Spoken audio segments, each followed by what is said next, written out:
Thank you so much, Nicola. My name is Youngju Shin. I'm a professor, associate professor of the Communication Management program in the Department of Organizational Science and Communication. And as a director of graduate studies, I actually am overseeing the general program curricula and also teach courses called Persuasion and then health communication related issues as well. I did my master and a PhD in communication and I received a Penn State for PhD program in health communication. And my research involved health, immigrant health, intercultural communication, substance use, and risk behavior prevention. Now I'm actually expanding my research into mental health issues as well. And although Dr. Sabrina Hunter is not available to meet with you today, I'd like to briefly introduce her. She is a visiting assistant professor in our program and also assuming the dual role as undergrad director and graduate advisor. And she received her degree from University of Maryland and her research and then also teaching involved in intercultural communication, computer-mediated communications, and verbal, nonverbal communication and emotions as well. So to give you a very brief overview of our program offers three different communication tracks. Again, this is more like a preference or a choice of the students made. And one focus on organizational communication, the other focus on intercultural communication, and the third is focusing on health communication. So whomever students wants to join us could certainly choose one of those track, but it does not mean that students must choose the track. It is optional. We just provide the guidelines of students how to design their program to study. So that's why we actually propose the different track of program, but it does not mean that students who are interested in organizational communication and intercultural communication or health communication and intercultural communication, etc. So we have we have a wide room of students choosing their program of the study, and we will definitely provide a better guidelines for that. The overall, our program description, we require 5 core courses, which we offer 2 different semesters. So the first cohort who join our program are required to take communication theory, persuasion, and leadership communication. So those 3 courses are strongly recommended for students who are full-time students as well. And the following semester, which will be 2026 spring, students are required to take professional communication and research methods in communication.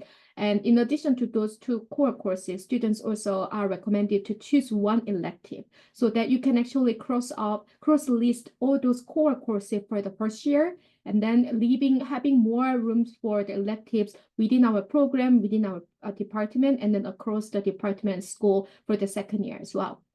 And we also offer 2 different options for the graduation. One for the non-thesis options means that students do not take comprehensive exam nor take the thesis option. Students just needed to take more courses to fulfill the degree requirement.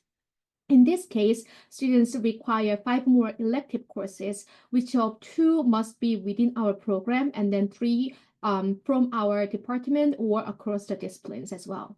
Students who are interested in going to thesis option, students are required to take 3 more electives, which means that 2 courses are dedicated to the thesis option, 1 per each semester.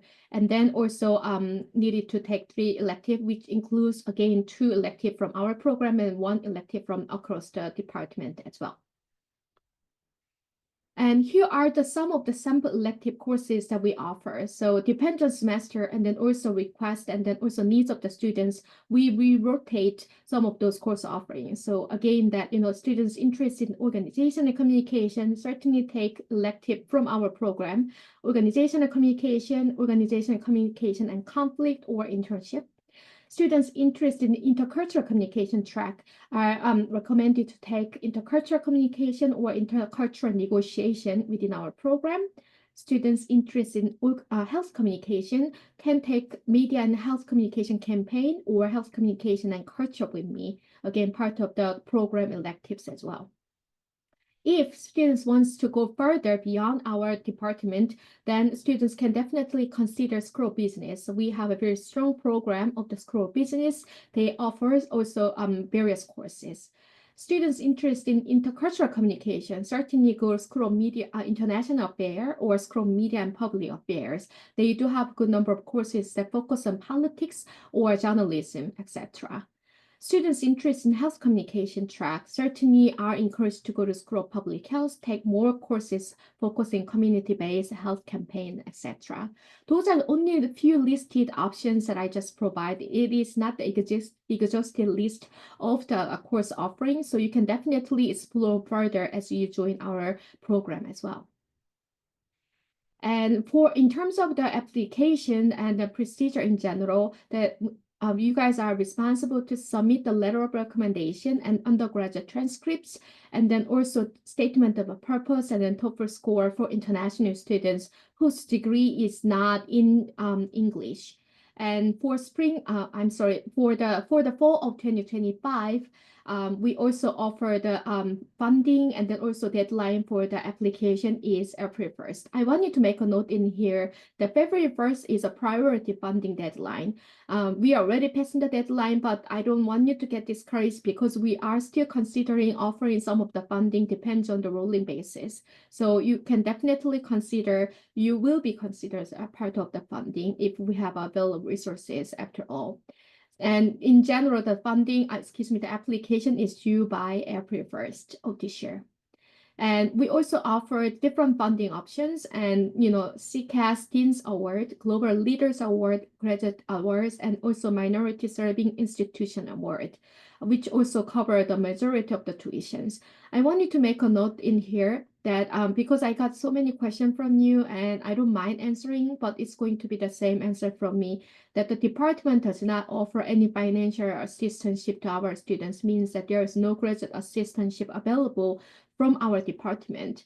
And the university on-campus opportunity, off-campus opportunity, we have good resources and available. So you can definitely request further information about the financial resources. But I'm not in a position to further assist your search in terms of the financial assistantship. One thing I also wanted to highlight is about the funding opportunity is that when you submit your application, you don't have to submit the different documents for the funding nomination. We automatically consider your application as a part of funding, and we have a committee, the award committee dedicated to review your application and then make a decision based on those different categories.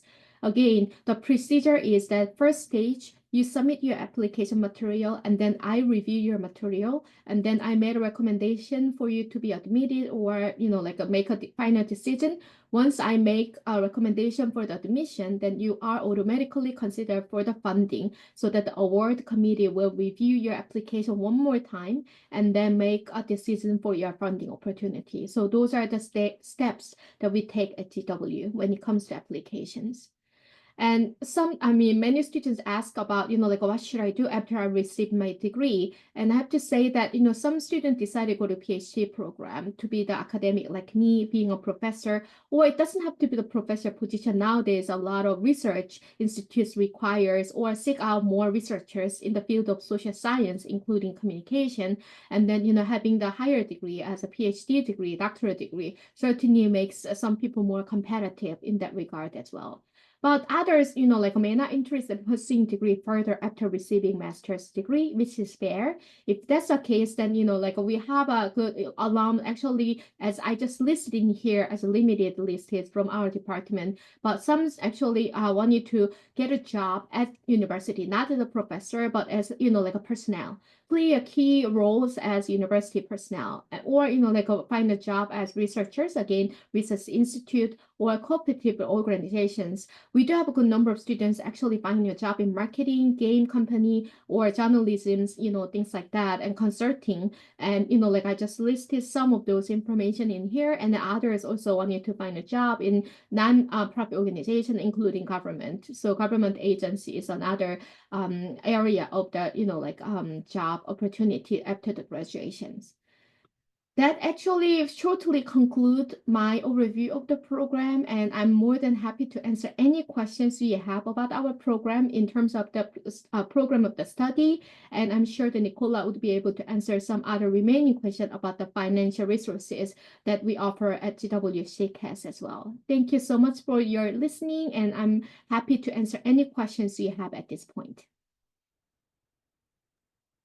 Awesome. Thank you for that